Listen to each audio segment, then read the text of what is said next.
Hello, beautiful creatures of the world, and welcome back to Coffee with Kerri-Lynn. It's a beautiful day in the far north of Maine, up along the Canadian border, in the crown of Maine, and I hope it's a beautiful day wherever you are as well. Ladies and gentlemen, beautiful creatures of the world, I hope you had a beautiful and blessed Easter Sunday. We had a terrific holiday here on the homestead. It was lovely, it was quiet, it was perfect. Except I ended up with some kind of a crazy sinus infection, so I'm a little nasally today. Sorry about that. We had a snowstorm this weekend that blew through, left about 3 inches on the ground. Terrible, terrible winds. Blew a third tree down in the yard, which made me very sad because my trees are as old as my husband. The lady that lived here prior to us, she was a very holistic person. She lived very close to nature, and she, along with my neighbor, planted all of the trees that surround our property, and they planted it the summer that my husband was born. So we're a little sad that we're starting to lose the trees. It was a super warm winter, and nothing really solidified and froze up correctly. We had a lot of rain, so the ground is really saturated and waterlogged. And Mother Nature, she's just done lost her mind this year. She went on vacation, had a few too many margaritas. Now she's sitting in the tequila. We had to end our snowmobile season in Aroostook County in February. It was absolutely horrifying. Anything that could go wrong did go wrong this year.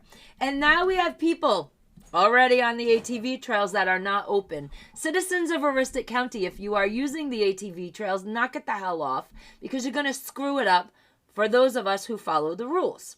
And I would like to get my YouTube video footage from the trails this summer. Thank you very much.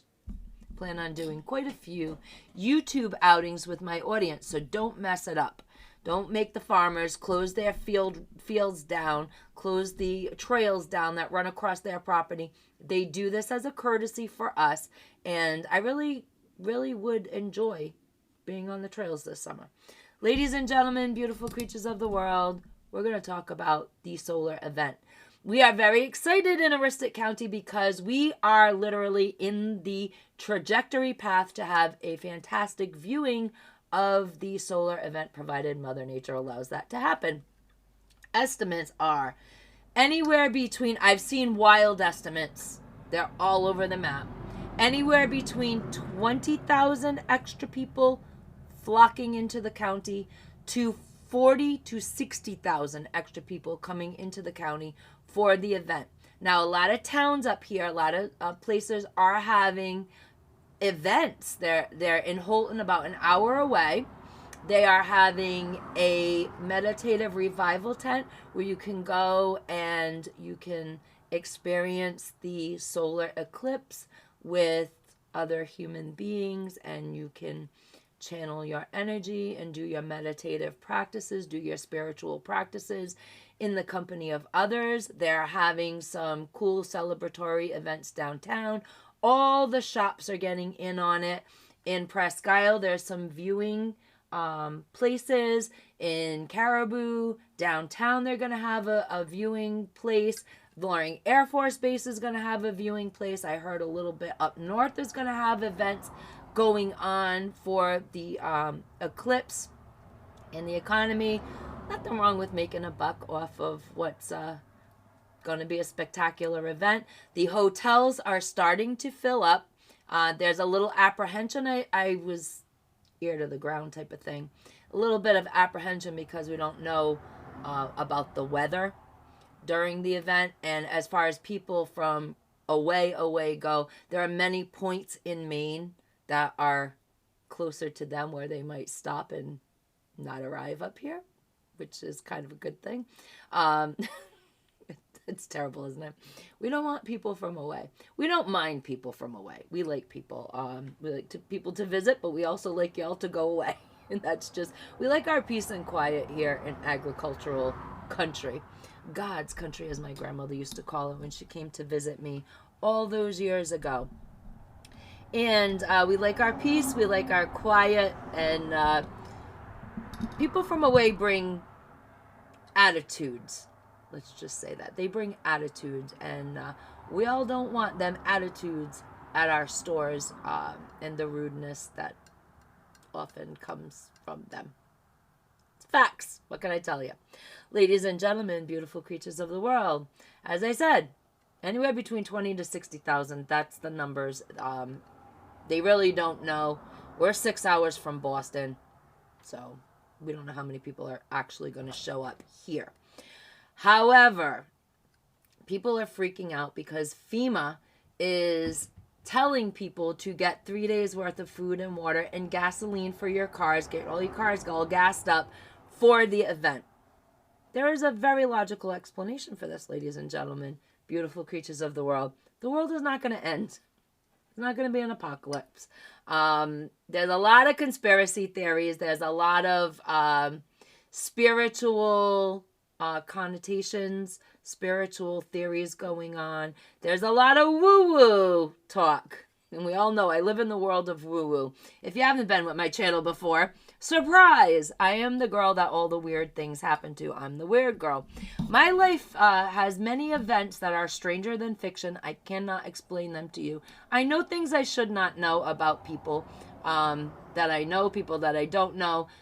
I know things that may happen. And that's just my life. I live close to nature. I run a homestead. I work with livestock. I work with the natural world. I live as close to nature as possible and the cycle of life. And that's who I am. There's a lot of woo-woo going on in my life, ladies and gentlemen. Beautiful creatures of the world. And it's just an accepted fact in my family. Now, that being said, FEMA does have very good points as to why you should have extra food, water, and gas on hand, at least 3 days extra. We are the size, Aroostook County alone is the size of Rhode Island and Connecticut put together. And we are not a dense population. We are very, to the landmass, we are a comfortably sparse populated area. We're agricultural.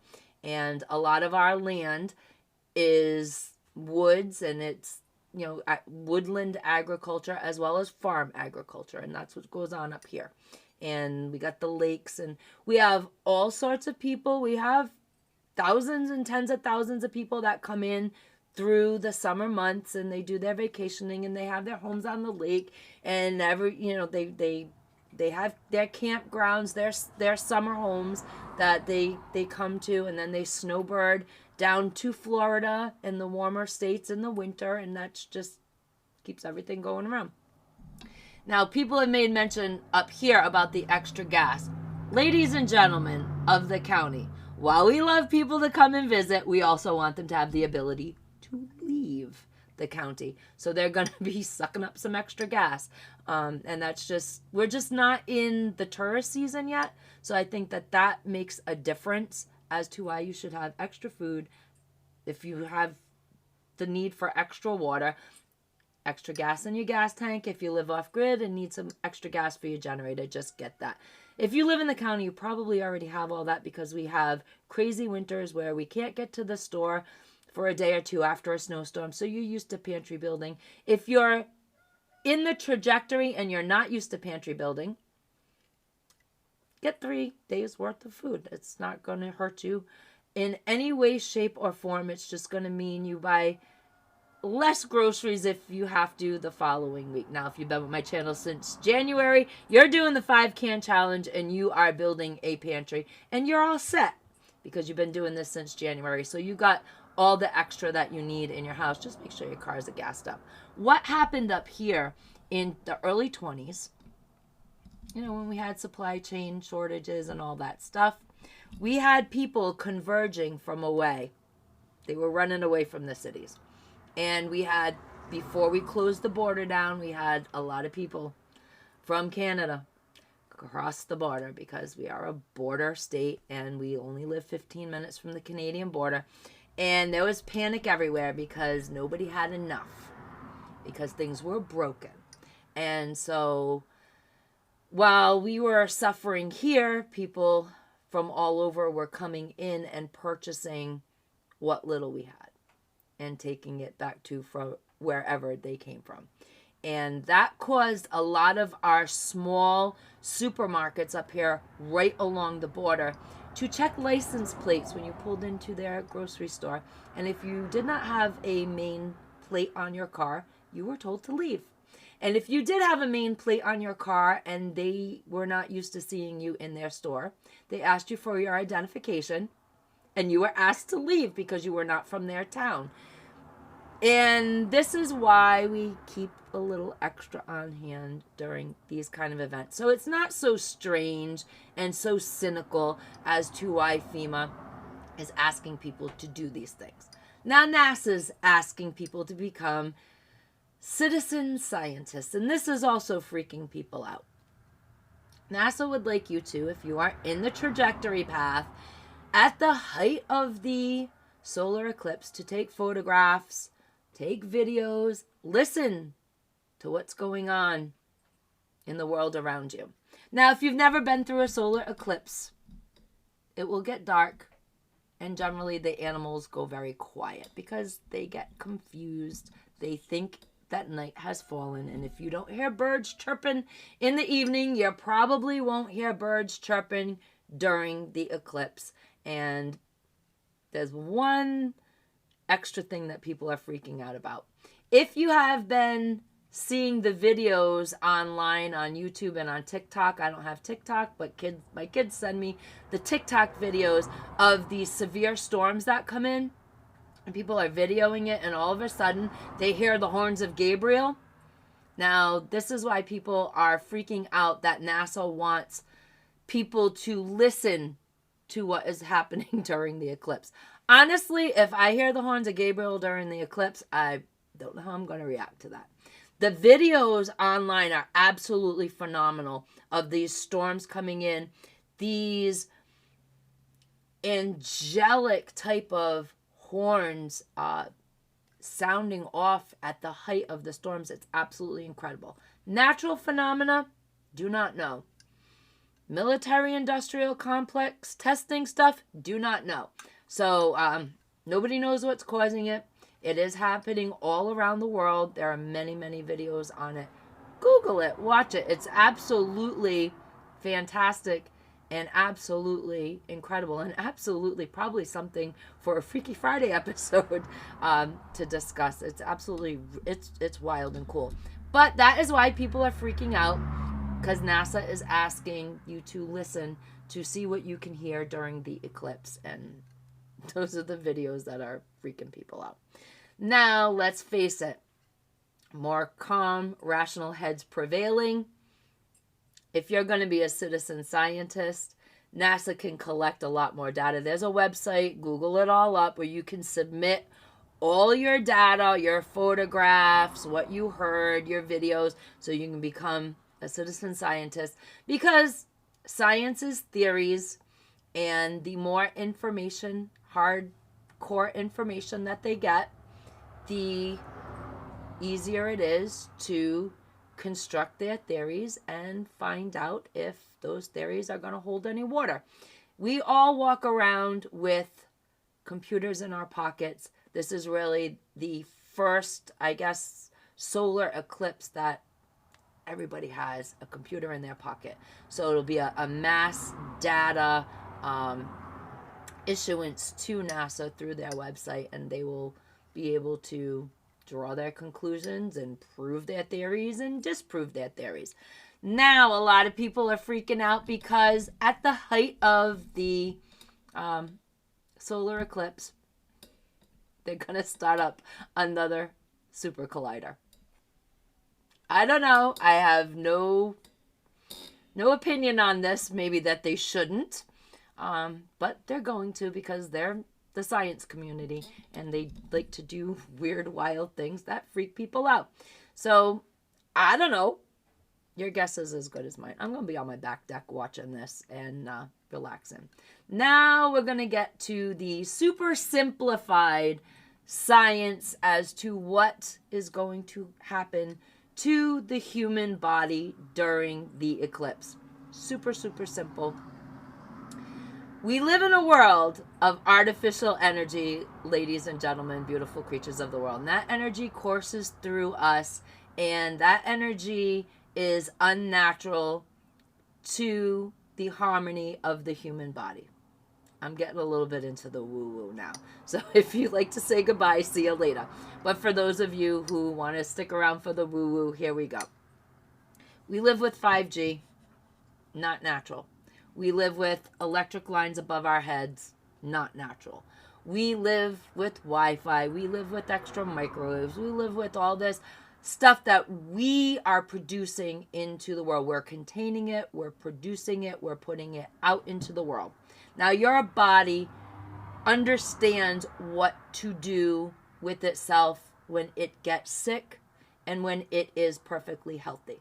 Your body is a supercomputer that knows how to run its software in the natural world.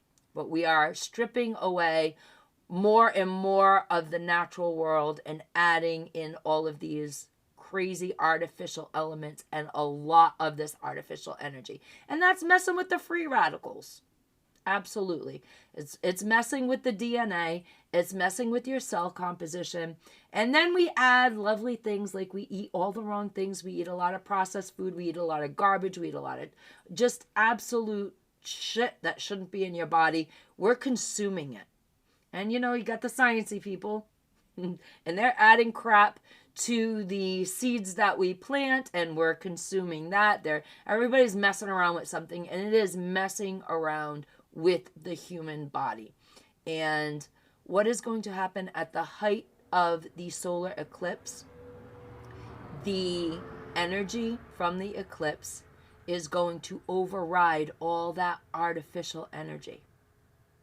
And at a certain point, if you want to meditate and you're doing your grounding and your meditative practices, you are going to feel the change and you are going to feel the healing of the natural energy as it flows through the atmosphere, as it flows through the planet, as it flows through the earth, as it flows through you. And it is going to displace a lot of this artificial energy.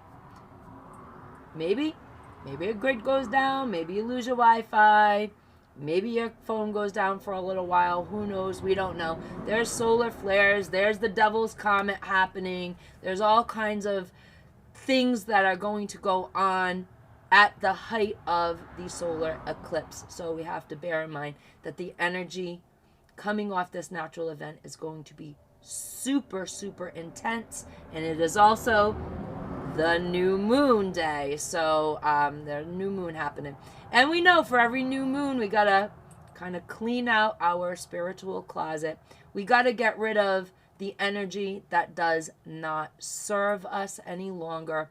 I always talk about it in the essence of spring cleaning your spiritual energetic closet. And we do that around the new moons, and in the full moons, our blessings start coming into the space we have created. Very simple analogy.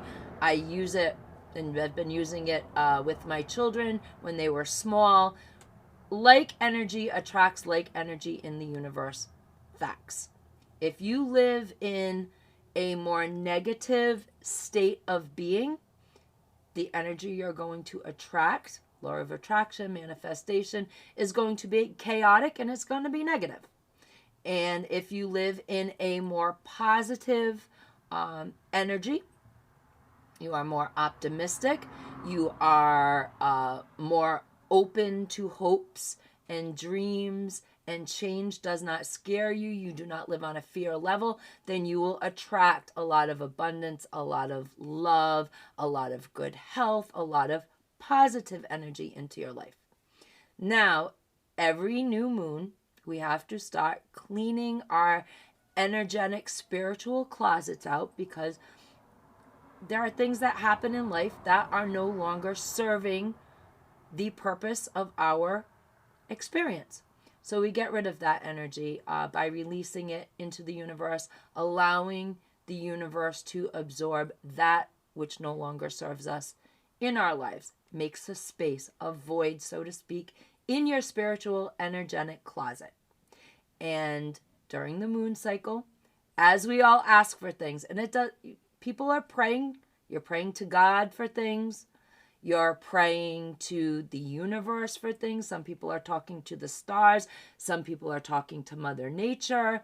However you do your spiritual practice, for the purposes of my channel, I always talk about God or the Creator as spirit. So people pray to spirit. They speak to spirit on a daily basis. You do it through your meditations. You do it through grounding. You do it through living as naturally as possible in the world. And you're asking for things all the time. And sometimes you're getting them and sometimes you're not. Sometimes your closet's too full, ladies and gentlemen, beautiful creatures of the world. And we've got to empty that out and have a space, a void. And what happens is you start attracting the new energy, the new things, the new beginnings, the new experiences you want into that void, into that hole in your spiritual energetic closet, and it starts coming in and filling that void up. Now you feel a little spacey as the energy that no longer serves you is leaving the space. Then you have a few days of a void in the space, and that can feel a little upsetting, a little depressing. Letting things go is never easy. And then you feel a change and you feel a shift and things start happening again, and you start vibing again with your physical world around you. And those are the things that are going to go on during the eclipse, and it is going to be a very intense day, April 8th, and we're very, very excited that this is happening. So with all that being said, ladies and gentlemen, beautiful creatures of the world, thank you for watching the video. Give me a thumbs up if you're watching me on YouTube or on Rumble. Subscribe to my channel if you're listening on Spotify, iHeartRadio, Amazon Music, YouTube Music, and now Pandora. Thank you for listening to me. Give me a 5-star rating. Doesn't cost you guys anything. It just tells the algorithm I have something y'all want to hear. Ladies and gentlemen, beautiful creatures of the world, carpe diem, because nobody promised you a tomorrow.